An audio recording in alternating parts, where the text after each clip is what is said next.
Salut și bine ne revedem. Ce avem aici este un uscător de păr de la GHD. Problema cu care a venit în serviciu a fost faptul că scotea un sunet foarte urât în momentul în care era pornit. De obicei aceste sunete vin din cauza că intră păr în motor și se uzează mult mai repede bucșele care trebuie să țină motorul stabil și să nu vibreze. Începem prin a desface uscătorul de păr. Are un clips în mijloc acolo, după cum ați putut vedea, și la baza cablului, care trebuie ridicate pentru a expune șuruburile. Șuruburile sunt foarte ciudate, chiar dacă avem o grămadă de șurubelnițe și de bituri și așa mai departe, tot mereu la modelul ăsta, în special dacă s-a mai încercat desfacerea lui înainte, de cele mai multe ori un fel de triunghi, dar e o dimensiune cumva între două dimensiuni foarte ciudată, dimensiunea triunghiului.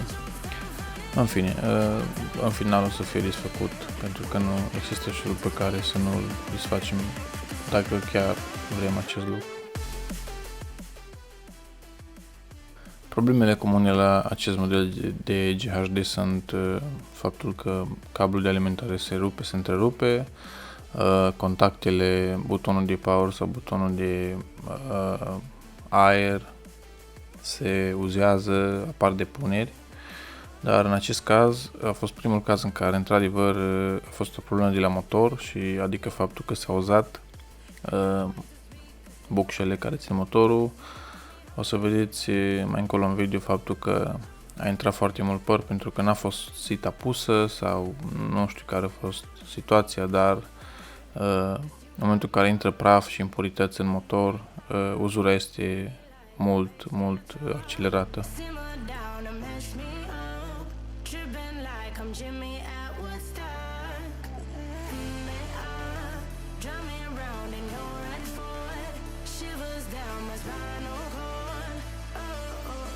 Aici am pornit uscătorul fără cover de pe spate să vedem dacă motorul continuă să se învârtă chiar după ce este oprit, dar după cum vedeți se oprește instant, ceea ce denotă faptul că are ceva blocaj pe ax. Acum începem să dăm jos elicea și să dezmembrăm motorul să vedem despre ce e vorba.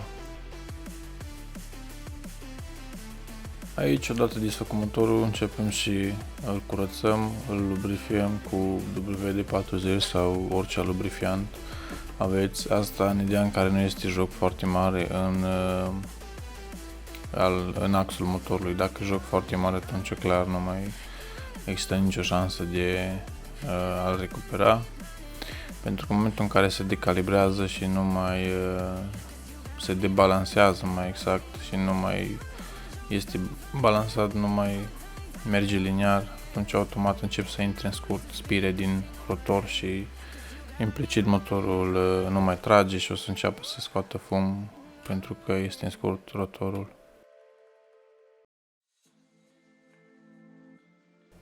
Aici am făcut un pic o curățare între spirele rotorului, am suflat un pic cu aer comprimat. Dar în momentul, o să vedeți că în momentul în care am dat jos elicea din spate, s-a văzut de fapt motivul pentru care motorul s-a ars, pentru că odată ce l-am pus înapoi a mers din ce în ce mai rău și la un moment dat a început să scoată fum. După cum vedeți, aici este pur și simplu păr prins pe axul rotorului. Este cumva tras înăuntru de către bucșă. A fost nevoie să-l tăiem cu bisturiu pentru că nu am putut să-l trag nici cum. Dar tot acest păr depozitat acolo a făcut ca bucșa să se useze de 10 ori mai repede și motorul avea vibrații foarte mari și automat au început să intre spire în scurt, ceea ce a făcut ca să nu mai tragă, să scoată sunete urâte, care au fost și plângerile clientului de fapt.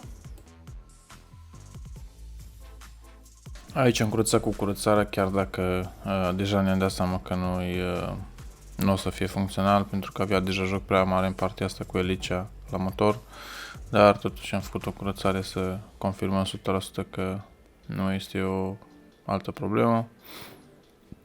L-am asamblat, dar în final a făcut tot acele zgomote pentru că era foarte uzat carcasa și bucșele motorului.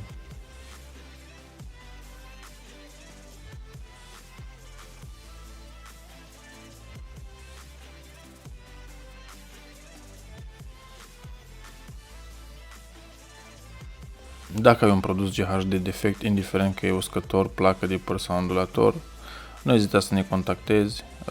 Dacă nu ești din Cluj, îl poți trimite prin fan curier sau prin orice alt curier și în urma unei constatări îți vom spune dacă este reparabil, nu este reparabil și costurile reparației. See you on the next one.